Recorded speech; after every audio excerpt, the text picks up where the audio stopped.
To get started, take some craft paper and twist it into the shape of a cone. And while you're at it, why not make 3 paper cones in different sizes? Take each pipe cleaner and cut it into fourths. Take each small piece and fold in half so it forms a small loop. Start to lay the loops onto the glue across the bottom of the cone.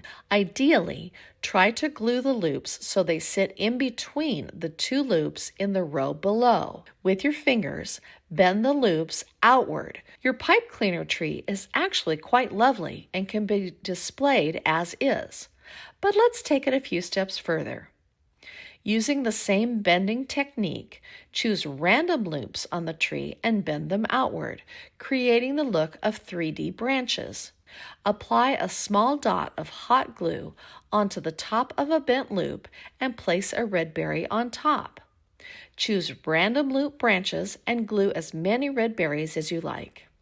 If you have any sort of Christmas village, these pipe cleaner trees are the perfect addition. I hope this inspired you to turn simple pipe cleaners into charming tabletop Christmas trees for the holiday season. I had a hard time finding a tomato cage this time of the year, but I was able to order one off Amazon instead. So first, I secured the tops of the posts together with some wire twine. Then I wrapped some battery-operated twinkle lights all around it in a various kind of pattern. After that, I used a few rolls of mesh decorative ribbon from the Dollar Tree to cover it with.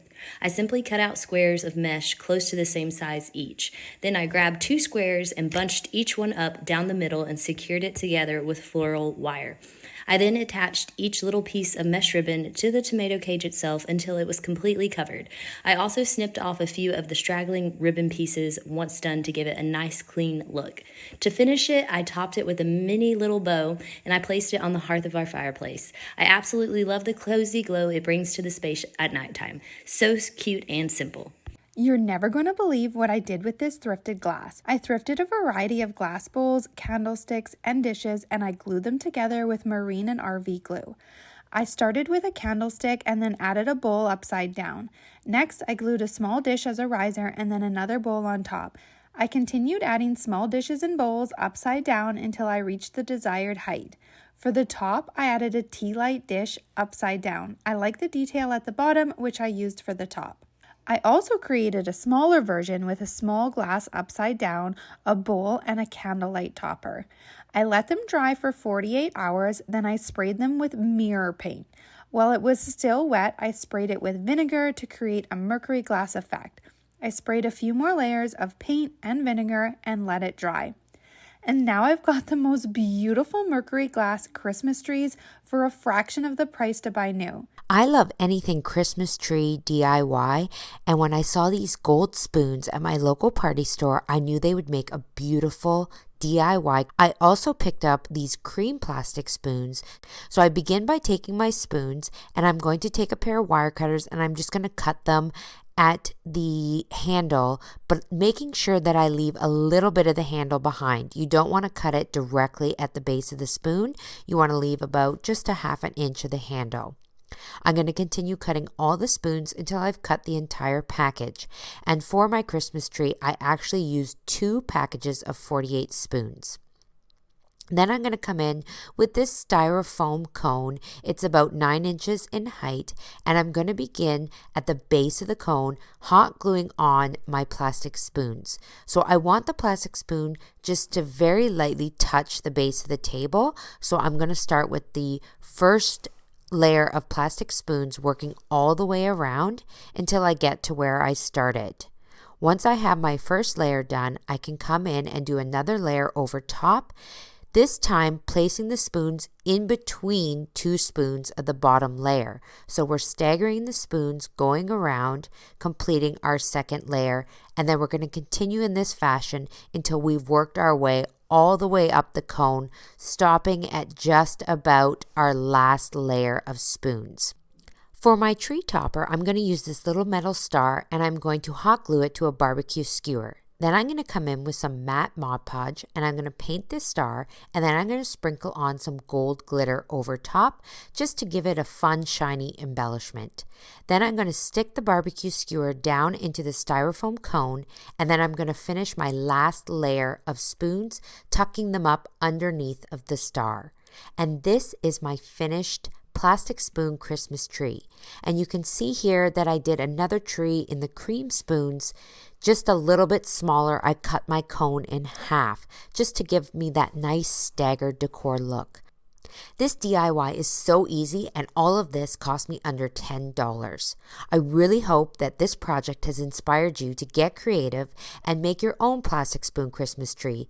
Experiment with colors, different colors of plastic spoons, and really have fun with this one.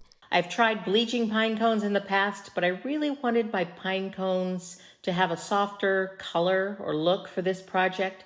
So instead of bleaching them, I mixed 2 parts of buttermilk color acrylic paint with 1 part water and mixed well. Then, putting on rubber gloves, I dipped each of the small pine cones I had selected into the paint mixture until they were thoroughly coated. I laid them out to dry. No matter if you paint your pine cones or bleach them, when they get wet, they tend to close up. You can wait several days for them to dry out completely, or you can put them on a piece of parchment paper on a baking sheet in an oven at 200 degrees for a couple of hours until they open up completely. The next step was to get a white styrofoam cone. The one I selected was 15 inches tall. Pine cones are natural. No two are exactly alike or exactly the same size. You won't know how close you can get them together. For this reason, I suggest you begin at the top of your styrofoam cone. Using a generous amount of hot glue, I attached 1 pine cone to the very top of my cone. Next, I began adding the cones all around the styrofoam cone, working my way down. You'll want to use the hot glue on each pine cone and attach it to the styrofoam cone, and use hot glue to attach it to the cones next to it. Try to glue them as close to one another as possible. You're still going to have some open spaces where you can see the cone. That's why it is important to use a white cone, not a green one. When you have used most of your pine cones and you're happy with the size of your pine cone covered tree, simply turn it on its side and cut off the excess styrofoam. I bought this furniture foot at the Home Depot. You could stain it or paint it if you wanted. Just use your hot glue to attach your styrofoam cone to this base. Now you have to fill in those white spaces. You'll want to have reserved some cones for this. Take your excess pine cones and cut the tips out of them and use them to glue into the empty white spaces. For smaller spaces, cut some of the petals off of the cones and glue them down in the openings. There you have it, a beautiful natural pine cone tree ready to display all winter long.